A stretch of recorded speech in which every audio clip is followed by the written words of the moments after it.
윤석열 대통령이 북대서양조약기구 나토 정상회의가 열리는 리투아니아에서 바쁜 일정을 소화 중입니다. 나토 사무총장과 면담을 갖고 개별 맞춤형 파트너십 프로그램을 체결했습니다. 미국 상원 의원단도 만났는데요. 어떤 의미가 있는지 박원건 이화여대 북한학과 교수와 함께 짚어보겠습니다. 안녕하십니까? 네, 안녕하세요. 일단 나토 회원국은 아닌데 2년 연속 참가를 하고 있는데 어떤 의미입니까?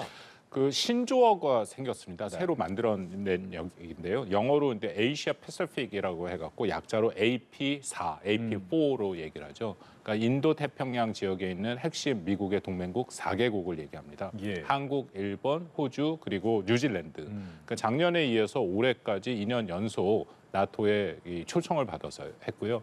그래서 이번에는 아예 거기서 AP4의 정상회의가 또 다시 열리는 그런 모습들도 있습니다. 우리가 이것을 자세히 봐야 되는데 어쨌든 그 우크라이나 전쟁이 뭐 가장 큰 영향을 주긴 했습니다만 작년에 이미 나토가 신전략 개념을 발표를 했습니다. 네. 그 개념을 보면 원래 나토는 유럽이라는 지역에 한정돼서 자신들의 집단 방어를 하는 곳이 맞는데 그러니까 지역 집단 안보 동맹 체제죠. 근데 그럼에도 작년 같은 경우에 더군다나 뭐 우크라이나 러시아의 전쟁이 시작이 되니까 전체적으로 이 러시아에 대한 굉장히 큰 위협으로 이미 규정을 했고요. 더불어서 중국도 구조적인 도전 세력으로 규정을 했습니다. 근데 지난 1년간 1년 500일이 됐죠. 벌써 우크라이나에 러시아의 침공이 시작이 됐지. 그러니까 이 시점에서 보면은 중국과 러시아가 더 이렇게 힘을 모으고 있는 그 같은 일종의 편에 서서 계속해서 전쟁을 수행해 나가는 모습을 보니까 나토 동맹국도 이 인도 태평양 지역은 결국 중국을 포함한 그 지역적 개념이 있으니까 둘을 합쳐서 힘을 합쳐야겠다. 이제 그런 데 대한 기본적인 공감대가 형성이 돼서 이 말씀드린 AP4가 계속 초청이 된 것이고요. 뭐 말씀을 좀 더 드리겠습니다만 우리 입장에서는 물론 중국이라는 부담이 있긴 합니다만 더불어서 북한 핵에 대한 억제 능력을 향상시키는 데는 굉장히 효과적인 그런 참여가 될 가능성이 높다고 생각이 됩니다. 예. AP4로 우리나라가 지금 2년 연속 나토 정상회의에 참석을 하고 있는데 보니까 사무총장을 만나서 개별 맞춤형 파트너십 프로그램 ITPP라는 것을 체결을 했더라고요. 이건 어떤 의미를 하는 거예요? 이게 이렇게 될 수밖에 없는 게 나토는 31개국이지 않습니까? 집단 안보 체제니까 거기서 뭐 결정이 되면 31개국이 다 같이 이것을 수용하는 것이고요. AP4의 한국을 비롯해 4개국은 나토의 회원국이 아니니까 나토 입장에서는 개별 그 4개국 하나씩 어떤 이제 뭐 필요한 것들을 해야 되는 그런 상황이죠. 그래서 이번에 이 파트너십 프로그램이라는 것을 맺었고 거기에 보면 이제 11가지의 그런 세부 종목들이 있습니다. 뭐 그중에 이런 거죠. 대테러라, 사이버 방위, 과학 기술 그리고 정보 공유를 확장하겠다. 앞으로 이것을 계속 발전시키면 아까 말씀드린 것처럼 북한 위협에 대해서 상당히 우리 입장에서는 억제력을 향상하는 데 도움이 됩니다. 특히 사이버 영역과 대테러 영역 같은 경우에는 유럽의 나토 동맹국과 힘을 합치면 북한이 최근에 뭐 특히 코로나 이후에 본격화된 그들의 사이버, 예를 들어서 암호화폐에 해킹을 한다든지 아니면 북한의 IT 기술자가 주로 이 유럽에 있는 국가들에서 특히 뭐 폴란드나 일부 국가의 이 신분을 속여서 그쪽에 취업을 하는 것들을 많이 적발을 했거든요. 그래서 나토의 동맹국과 힘을 합친다면 북한이 하고 있는 이런 사이버 영역에서의 불법적인 행동, 또 매우 중요한 게 이 불법적인 행동의 대부분의 자금이 사실은 김정은의 통치 자금입니다. 그러니까 이런 것을 막는 데는 매우 효과적인 방법이 될 수 있다라고 생각이 됩니다. 예. 보면 이제 미국이 그리는 큰 그림이 이제 유럽 지역을 맡고 있는 나토, 그리고 우리도 하고 있는 인도 태평양 지역의 이 부분을 함께 겠다라는 것으로 볼 수도 있겠네요. 그렇습니다. 미국이 작년에 국방 전략서를 냈는데요. 거기에 보면은 이 통합 억제라는 그런 개념을 소개를 합니다. 아예 한 장에 그렇게 다 썼는데 기본적으로 그 유럽 중심의 나토 동맹국을 인도 태평양 지역의 핵심 동맹국 4개국과 같이 네트워킹을 강화한다. 그러니까 영어로 그거를 연맹이라는 표현을 써서 얘기를 하는데요. 물론 뭐 아주 궁극적으로 되는 것은 군사적인 협력까지도 상호 운영성을 해서 어떤 형태를 만드는 건데 거기까지 가기는 쉽지 않고 일단은 뭐 정치적인 거나 아니면 이제 부분적인 협력 방향으로 가겠다. 물론 미국의 가장 우선적인 대상은 중국을 견제하겠다라는 생각이 있습니다. 근데 다만 한국의 입장에서도 말씀드린 것처럼 여기가 발전이 되면 우리가 갖고 북한에 대한 억지력이 굉장히 향상 향상되죠. 그러니까 아주 쉽게 말씀드려서 북한이 작년에 70여 차례 미사일을 쏘고 그런 핵 질주를 하지 않았습니까?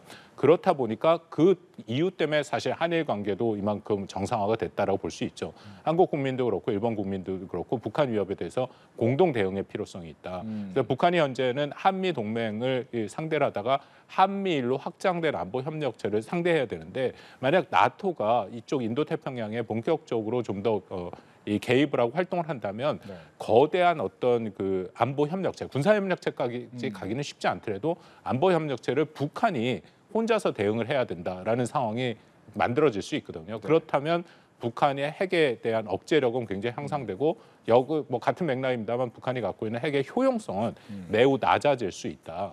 그렇게 되면 결국 북한도 자신들의 선택이 결국 협상을 해야 되는 핵에 대한 그 일종의 협상을 해야 되는 그 핵 협상 테이블에 나올 가능성이 높아진다고 생각합니다. 근데 역으로 보면 이 북한 입장에서는 중국 입장에서도 북한을 이건 더 이상 나눠질 수 없는 파트너다 이렇게 생각하고 더 똘똘 뭉치는 건 아닙니까? 뭐 이미 그 모습은 보이죠. 한미일에다가 이제 나토까지를 뭐 일부에서는 한 진영으로 얘기하고 근데 북중러를 한 진영으로 얘기를 하는데 그게 사실은 경제 군사적인 측면에서 동등한 진영의 수준이 되느냐 저는 그렇게 생각 안 하거든요. 뭐 당연히 상식적으로 이쪽이 훨씬 더 강력한 힘을 가질 수밖에 없는 것이고 또 이쪽 나토와 AP4의 특징은 자유민주주의라는 가치를 공유하는 국가들입니다.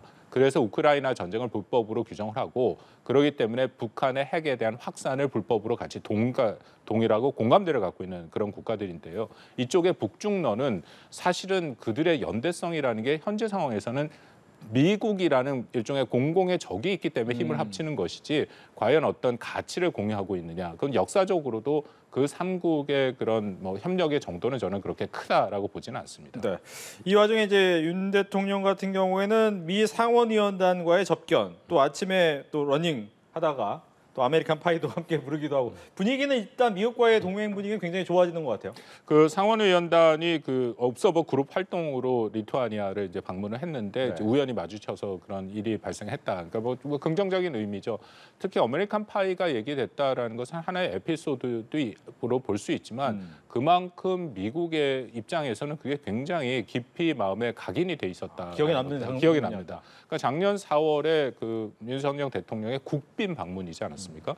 국빈 방문이라는 것은 굉장히 많은 상징성이 부과되는 방문인데 그 중에 가장 핵심 중에 하나가 이제 두 가지가 가장 우리가 주목을 하죠. 하나는 상하원, 미국 의회 상하원 합동 연설이고 또 하나는 그 바로 만찬입니다. 만찬이 굉장히 의미가 있는데 그 만찬에서 윤 대통령이 아메리칸 파이를 부른 것은 미국 사람들 입장에서는 어떤 그 공감대를 형성하는 데는 매우 성공적이었다. 그래서 뭐 4월 달인데 한참 지났지 않습니까? 그리고 상원의원들이 그 만찬에 있었는지 제가 확실히 확인은 안 되지만 그게 그들의 기억에는 굉장히 남아 있었다라고 볼 면이 있고요. 그렇다면 이것은 한미 관계에 매우 긍정적으로 작동하고 있다라고 생각합니다. 또 양자회담도 굉장히 많이 일정을 잡아져 있는 것 같아요. 근데 그 내용 중에 하나가 이 부산 엑스포 이 부분이 또 굉장히 큰 이슈가 되겠죠? 조금 전에 보도 보니까 오늘 그 잡힌 것 중에 하나가 노르웨이랑 또 네덜란드 등은 이미 양자회담을 정상회담을 했다라고 얘기를 하고 있고 특히 노르웨이 같은 경우에는 한국과 방산협력이라든지 재생에너지 같은 부분에 대한 협력이 필요하고 그러니까 아마 당연히 우리 정부에서는 10몇 개 국가와의 정상회담을 하는데 이게 다자회의에서 정상회담은 형식을 갖춰서 길게 하기 쉽지는 않습니다. 이게 짧게 얘기를 하지만 핵심을 준비해서 우리 한국이 필요한 것들을 또 그 국가에서도 우리한테 필요한 것들이 있으니까 상호 간에 그것을 맞춰보고 교류하는 것이고요. 물론 우리 정부의 공통되게 갖고 있는 주제는 북한 문제가 되겠죠. 근데 더불어서 이번에 그 부산 엑스포 문제도 당연히 정상 간의 얘기가 된다는 것은 그만큼 이것이 언론이나에 대해서 홍보 효과도 있으니까 뭐 대통령 입장에서는 그것을 분명히 얘기했을 것이다라고 생각이 됩니다. 네, 윤 대통령 뭐 앞선 외신과 인터뷰에서 북핵 억제와 관련된 의지 얘기를 했고 최근에는 우리나라 독자적인 제재도 꽤 많이 하고 있는 모습을 보면서 어떻게 하면 이제 국제적인 공조인 제재를 받아낼 것이냐에 대한 고민도 또 많아질 것 같긴 하거든요. 그 인터뷰한 내용 중에 저는 핵심이 이거라고 보는데요. 북한의 핵 개발 의지보다 북핵을 저지하려는 국제사회의 의지가 더 강하다는 것을 보여줘야 된다. 물론 그 정부가 갖고 있는 핵심 그 대북 정책이라는 것이 담대한 구상이지 않습니까? 네. 담대한 구상은 세 가지 개념으로 돼 있는데 북핵을 단념시키고 억제하고 대화. 그 세 가지가 사실은 동시에 작동을 해야 되는 상황인데요. 뭐 아시다시피 그렇지만 대화는 한국과 미국이 계속해서 꾸준히 대화를 제의하는데 네. 북한이 거기에 대해서 거부하고 계속해서 핵 질주를 하고 있으니까 현재 상황에서는 일정 수준 억제와 단념에 조금 더 비중을 실릴 수밖에 없는 것이고요. 근데 그렇게 하기 위한 좋은 방법도 효과적인 방법 중에 하나가 말씀드린 것처럼 나토 국가와의 협력. 그러니까 예를 들어서 북한이 7차 핵실험을 할 가능성이 여전히 열려 있다고 생각을 합니다. 7차 핵실험을 하게 되면 그것을 유엔 안보리로 갖고 가서 당연히 추가 제재가 부과돼야 되지만 우리가 지난 몇 년간 경험했듯이 중국과 러시아가 계속해서 거기에 거부권을 행사하고 있으니까 불가능하다라고 보는 게 맞거든요. 그렇죠. 그렇다면 한국을 비롯해서 뭐 AP4라고 불리는 국가와 더불어서 나토의 핵심 동맹국, 이른바 이제 우리가 많이 얘기하는 이 동료 국가, 이 가치를 공유하는 라이크 마인디드라고 하는 그 국가가 개별적으로 북한에 대한 제재를 한다면 이것은 적지 않은 효과가 있고 그것을 통해서 북한의 핵은 불법이다라는 계속해서 그런 부분을 우리가 확인하는 작업도 가능하다라고 생각이 됩니다. 네. 그 이제 보면 이제 대화를 많이 얘기하는 쪽에서 하는 것은 비핵화로 나서고 싶어도 계속해서 압박만 가하면 제재만 가하면 과연 그렇게 나올 만한 여지가 될 것이냐에 대한 이야기를 계속 한단 말이죠. 어떻게 보십니까? 그거? 그 북한을 협상 테이블로 그 끌어오는 데는 두 가지가 다 필요한 것은 맞습니다. 일종의 밀고 또 당기기가 필요하죠. 그러니까 민다라는 것은 지금 같이 북한 핵에 대한 군사적인 억제력을 높이고 또 북한을 제재함으로써 북한의 핵의 효용성을 낮추는 작업이 필요하고 더불어서 당긴다라는 것은 북한이 핵에 대해서 협상 테이블로 나오고 핵을 포기했을 때 그만큼의 자신들에서 올 수 있는 혜택을 그런 것을 보여준다라고 하는데 제가 이해하기로는 한국과 미국이 그 두 안을 다 갖고 북한한테 여러 형태로 메시지를 보내고 있다라고 생각을 합니다. 문제는 북한이 스스로 이것을 막고 있다라는 것인데요. 북한이 2019년 12월에 7기 5차 전원회의를 통해서 이른바 정면 돌파전이라는 것을 선포합니다. 그 내용은 자신들은 자력갱생 사상투쟁을 하면서 핵을 최대한 고대하고 장기전으로 끝까지 버티겠다라는 것인데 그 입장이 지금까지도 변하지 않았거든요. 그렇기 때문에 현재 국면에서는 한국과 미국이 어떤 제안을 하더라도 북한이 이것을 수용하지 않고 있는 것은 맞습니다. 그렇기 때문에 북한을 협상장으로 끌어오는 미는 방법이 현재로서는 뭐 우리가 할 수 있는 몇 안 되는 선택지 중에 하나다라고 생각을 합니다. 네. 이 와중에 이제 북한에서는 이 정찰기를 가지고 영공을 침해했다라고 하다가 바로 이제 다음 날 김여정 부부장은 아니다라고 말을 좀 바꾸긴 했단 말이죠. 하지만 문제 있다는 부분에 대해서 계속 지적을 하고 있는데 이건 어떻게 봐야 됩니까? 글쎄 북한이 처음 발표를 했을 때 국방성 대변인 발표가 나왔는데 저도 보고 좀 의아하게 생각한 게 자신들의 영공에 수십 킬로를 미국 정찰기가 들어왔다라고 얘기를 하는데요. 그거는 매우 심각한 문제거든요. 그렇다면 당연히 북한에서는 군사력을 동원해서 뭐 지대공 미사일을 통해서 그것을 요격하고 격출시켜야 되는데 그걸 안 했다라는 것. 그러니까 아니나 다를까 뭐 그날이 가기 전에 김여정이 어제 밤이죠. 밤에 그 담화를 밝혀서 영공에 들어온 것이 아니라 경제구역이라고 얘기를 합니다. 그래서 우리가 아는 아마 배타적 경제구역이라고 불리는 EEZ라고 얘기를 하는 생각을 하는데 그것은 200해리까지를 얘기하는 것이고 거기서 배가 통과를 하거나 아니면 거기 영공을 활용하는 것은 국제법적으로 전혀 문제가 없습니다. 어떤 국가든지 할 수 있다는 거. 그러니까 당연히 정찰 활동도 가능한 것이거든요.